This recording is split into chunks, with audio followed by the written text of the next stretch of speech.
is security objectively better today than it was 10 years ago? Yes, maybe they're no longer holding territory. But they're still killing Nigerians. Exactly, they're no longer holding territories in the way that it was in that time. But can we genuinely say that Nigeria is a secure place? Reno Omokri made reference to traveling from Abuja to Kaduna with journalists and saying you couldn't do it back in the day. And making statements like that is Reno Omokri making mockery of Nigerians.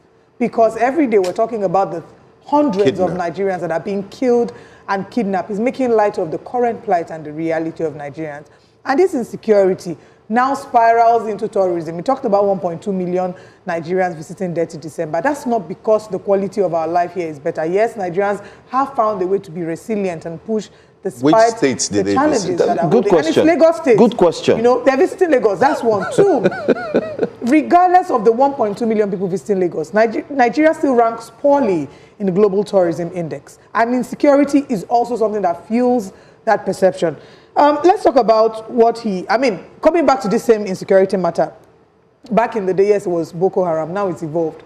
There's conflict in the Middle Belt. We're seeing the farmer-header clashes. We're seeing kidnapping. Kidnapping has become the order of the day. So people can't even go out. I dare him and a number of these people in politics to go out without their entourage, to go out without their motorcade and without their convoy, and see if they'll be able to go back home in one piece.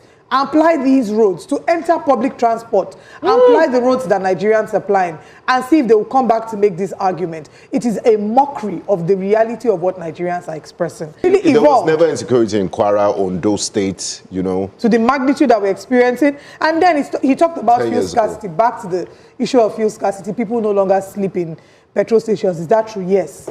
They don't sleep in petrol stations. As a result but at that of time, NNPC refineries? At that time, exactly. Yeah, let me land. Mega, I love where both of you are taking this. I'm enjoying this. At the time, yes, they were sleeping in they were sleeping in petrol stations. Now they are not sleeping. One, shout out to Dangote.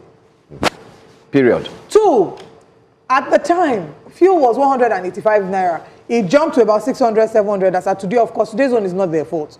There is war in the Middle East, so it's affected us in some measure.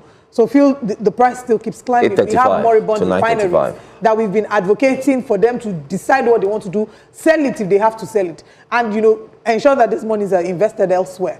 But no, we're still having issues about that. And Nigerians cannot even afford to buy this fuel. There is fuel, they're not sleeping in petrol stations because they can't even buy the fuel. They're in their houses. So yes, while a part of what he has said in regards to the quality of life in that time may have been factual, but it does not present the full picture of what our current realities are. In the words of our president, when he said, "Now statistics will go chop," you bring all these numbers and you look at the quality of life of the